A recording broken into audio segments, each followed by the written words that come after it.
Let us read John chapter 19. Then Pilate therefore took Jesus and scourged him, and the soldiers platted a crown of thorns and put it on his head.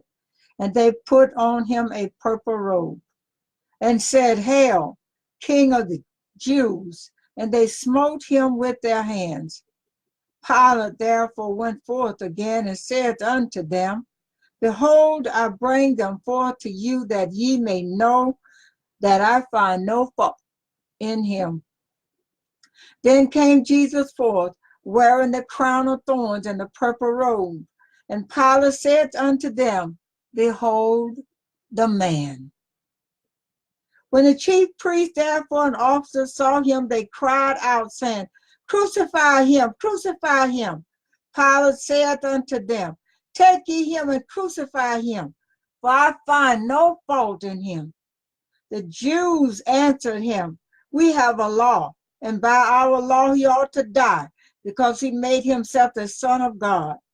When Pilate therefore heard that saying, he was the more afraid, and went again into the judgment hall, and said unto Jesus, Whence art thou? But Jesus gave him no answer. Then saith Pilate unto him, Speakest thou not unto me? Knowest thou not that I have power to crucify thee, and have power to release thee?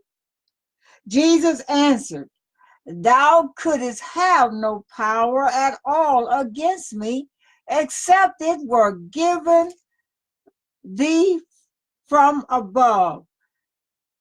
Therefore he that delivered me unto thee hath the greater sin. And from thenceforth Pilate sought to release him. But the Jews cried out, saying, If thou let this man go, thou art not Caesar's friend. Whosoever maketh himself a king speaketh against the Caesar. When Pilate therefore heard that saying, he brought Jesus forth and sat down in the judgment seat in a place that is called a pavement, but in the Hebrew, Gabbatha. And it was the preparation of the Passover, and about the 6th hour. And he said unto the Jews, Behold your king. But they cried out, Away with him, crucify him. Pilate saith unto them, Shall I crucify your king? The chief priests answered, We have no king but Caesar. Then delivered he him therefore unto them to be crucified. And they took Jesus and led him away. And he, bearing his cross, went forth into a place called the place of a skull, which is called in the Hebrew, Golgotha, where they crucified him, and two other with him on either side, one and Jesus in the midst.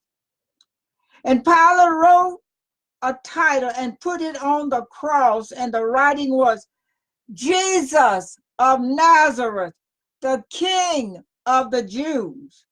This title then read many of the Jews, for the place where Jesus was crucified was nigh to the city, and it was written in Hebrew and Greek and Latin.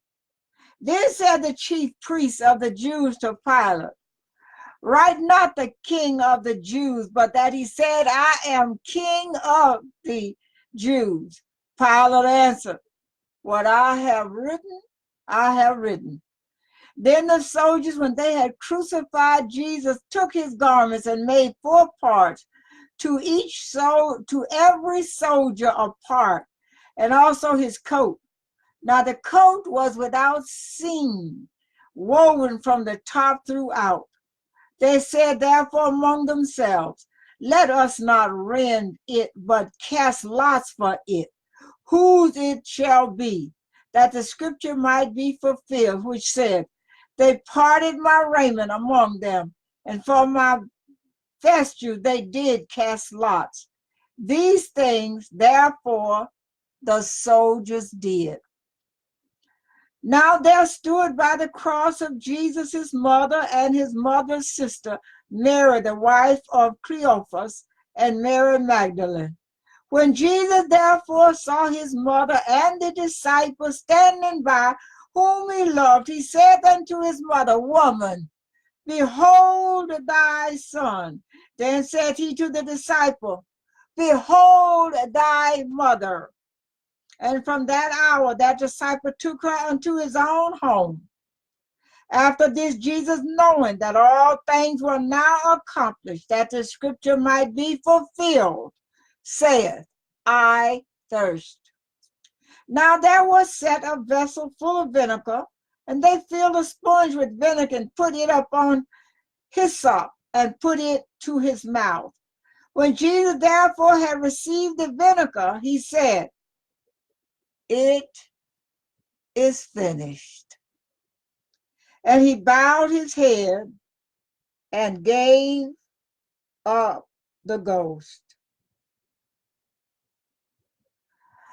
The Jews therefore, because it was the preparation that the body should not remain upon the cross on the Sabbath day, for that Sabbath day was a high day, besought Pilate that their legs might be broken and that they might be taken away.